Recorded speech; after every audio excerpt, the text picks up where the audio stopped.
Kapolri, hai Kapolri, kenapa kalian kalah sama ini, sama premanisme? Itu yang kedua. Baik, selamat siang pimpinan. Terima kasih abangku, seniorku, Bang Zaur Siagian. Mohon izin para senior sekalian dan rekan-rekan. Baik, pimpinan, pertama kami sangat apresiasi dan yakin betul bahwa DPR RI khususnya Komisi 3 itu memang akhir-akhir ini juga cukup banyak memperdulikan aspirasi rakyat, dan terbukti kami juga dalam waktu cepat juga dapat diterima di RDP ini. Nah, harapan kami memang ini tidak hanya sekedar menjadi wacana saja, tetapi memang harus ada tindak lanjut daripada apa yang bisa kami sampaikan. Nah, pimpinan, kami mau ingatkan bahwa tujuan negara adalah melindungi rakyat. Nah, ketika ketika negara tidak mampu melindungi rakyat, maka dia melanggar hak asasi warga negaranya. Nah, jadi ini saya rasa penting. Nah, saya tidak akan mengulang-ulang apa yang sudah disampaikan oleh para senior dan rekan-rekan saya terkait apa yang sudah terjadi, peristiwa apa yang terjadi terkait dengan aksi-aksi premanisme. Dan mungkin kita juga sama-sama tahu dan bisa melihat nyata sekali aksi-aksi yang dilakukan dengan cara preman. Preman dalam definisi itu yang pasti dia adalah suatu perbuatan yang jahat, ya. Nah, jadi itu harus perlu sama-sama kita pahami. Nah, premanisme ini kan sudah menjadi isu nasional, pimpinan. Jadi saya pikir memang tentu aparat penegak hukum kita harusnya bisa melakukan penindakan langsung. Nah, mungkin dengan saya tidak tahu produk apa yang dikeluarkan oleh Komisi 3, apakah itu sifatnya rekomendasi ataukah koordinasi yang dapat meminta kepada penegak hukum itu untuk langsung melakukan tindakan. Kadang kita ini kalau nggak ada laporan nggak ditindak, padahal jelas nyata-nyata terang ada suatu perbuatan yang dikategorikan perbuatan kriminal. Nah, Bapak Ibu, saya langsung sebut saja nama. Misalnya kayak Hercules, senior Bang Zaur juga sudah mengatakan tadi. Itu sudah tindakan nyata dengan organisasi yang bernama GRIP itu. Ya. Nah, ini kita miris ketika nama ini berulang kali disebut soal organisasi besar, seolah-olah Hercules ini orang besar gitu ya. Dengan katanya cerita sejarah yang lalu-lalu, ya kita nggak tahu lah hari ini bahwa seluruh rakyat Indonesia itu juga berperan penting ya terhadap kemerdekaan negara Indonesia. Nah, saya pikir sebenarnya di beberapa video juga hanya dua katanya yang bisa memerintah si Hercules ini, ya, Pak Prabowo sama Gus Miftah katanya kan. Nah, saya pikir dengan dia menyebut begitu, ya ini kan sudah keterlaluan, presiden dibawa-bawa gitu ya. Saya pikir ini bisa langsung ada tindakan nyata ya, atau sifatnya rekomendasi tadi dari Komisi 3 supaya GRIP misalnya ya langsung saja dibubarkan atau dibekukan gitu kan. Nah, saya pikir Komisi 3 itu punya kemampuan untuk itu. Baru yang berikut, hari ini kan kalau saya tidak salah baca bahwa memang Kemenko Polkam itu sudah membentuk Satgas penanganan premanisme. Nah, itu juga perlu kita apresiasi. Tapi harus diingat bahwa kami minta juga Komisi 3 itu juga harus melakukan pengawasan terhadap Satgas ini. Kita tahu Satgas-Satgas juga banyak di Republik ini, itu dia persoalannya. Cuman kita belum merasakan betul keberadaan Satgas-Satgas ini. Jangan hanya penggelembungan anggaran saja Satgas ini nanti kan. Karena kan harus dibayar orang-orang yang ada Satgas itu. Dan kalau memang berkenan misalnya, apakah Tumpas ini, advokat penegak hukum ini, dapat juga dilibatkan masuk dalam Satgas itu sebagai kontrol misalnya, ya, perwakilan dari kami. Nah, ini juga perlu menjadi perhatian Komisi 3 DPR RI supaya fungsi pengawasannya itu fungsi pengawasan DPR RI itu dapat berjalan, ya. Nah, yang terakhir saya rasa kehadiran kami Tumpas di sini adalah memperkuat legitimasi DPR, ya, bahwa kami ada bersama-sama DPR. Kamilah rakyat, ya. You are not alone, gitu ya.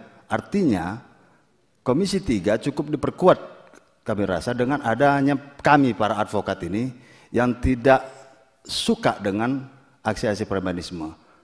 Nah, saya pikir pertemuan ini tidak hanya sekali, tetapi ini secara kontinu karena irisannya kan banyak sebetulnya premanisme ini. Mulai nanti kita akan bicara tentang kenapa ada preman, kan gitu. Kenapa ada aksi premanisme? Karena perut lapar misalnya. Kenapa perut lapar? Karena nggak dikasih kerjaan. Nah, irisannya banyak.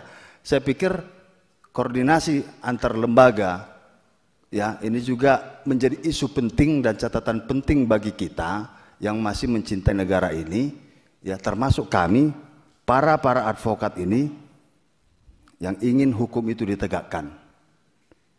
Nah, itu. Jadi mohon ini menjadi catatan, termasuk tadi penindakan terhadap si Hercules dan si Grip itu. Itu penting terus digarisbawahi karena udah nyata, Pak. Artinya teman-teman juga tadi kan sudah mengatakan mau memakai undang-undang ormas dan lain sebagainya, itu dia sudah ada perbuatan di situ. Tangkap. Kan nggak perlu juga harus ada laporan karena sudah nyata, terang, viral. Nah, saya pikir itu catatan-catatan dari saya, singkat saja, selebihnya nanti ditambahkan oleh rekan-rekan. Terima kasih senior. Terima kasih. Nanti Saudara Petrus Muniar sebagai wakil perempuan dan terakhir nanti Ibu Esther ya. Yang terakhir nanti ya. Baru nanti. Bang Saur. Mas Saur. Iya. Petrus. Pak. Oh iya, sebentar, Pak. Oh iya.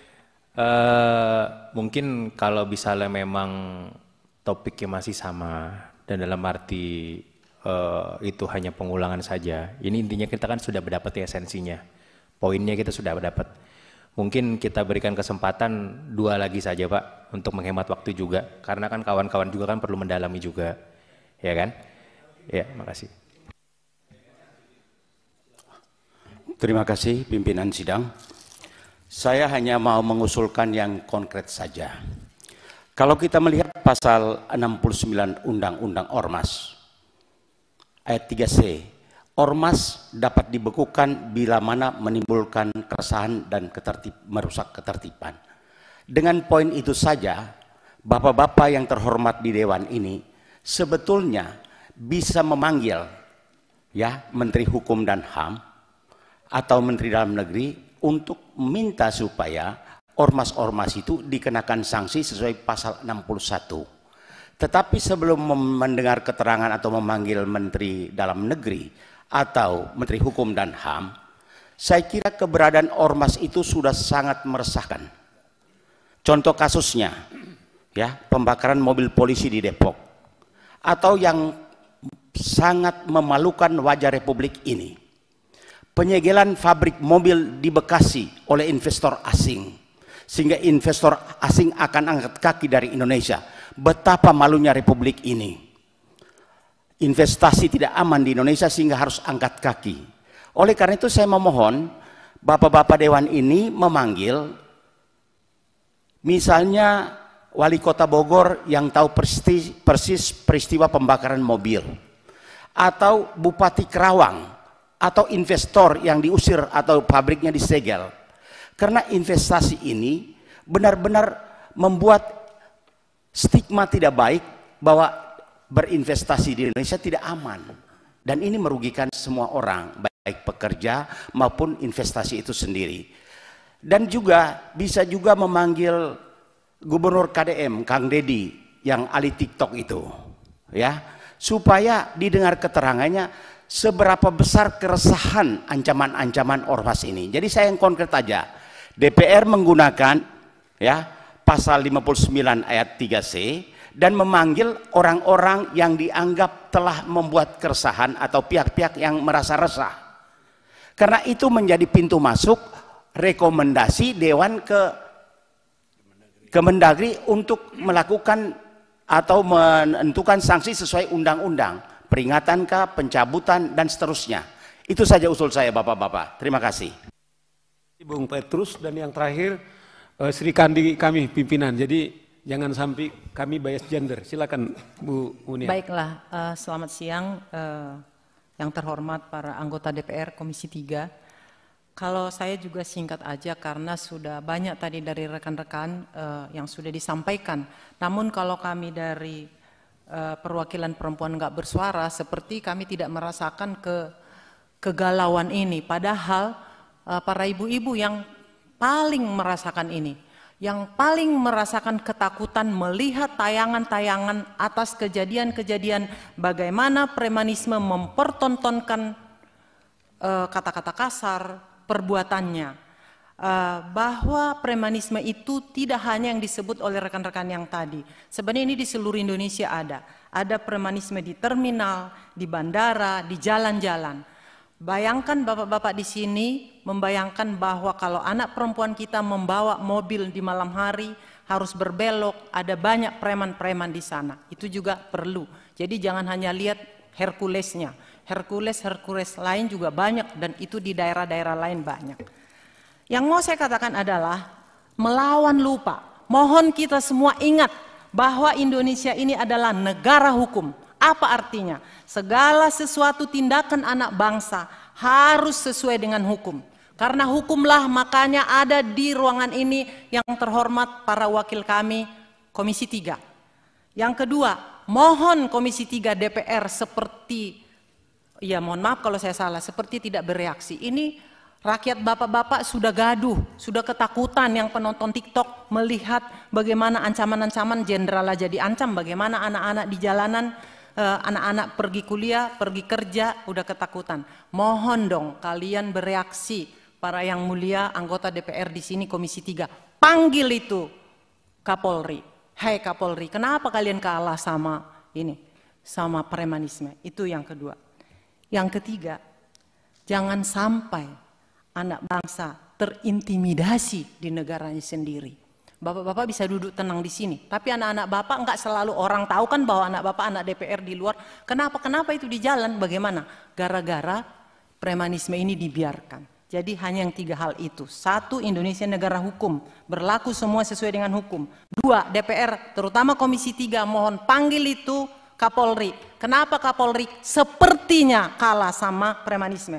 3, jangan sampai kita anak bangsa terintimidasi di negara sendiri. Terima kasih, kurang lebihnya mohon dimaafkan. Terima kasih Pak.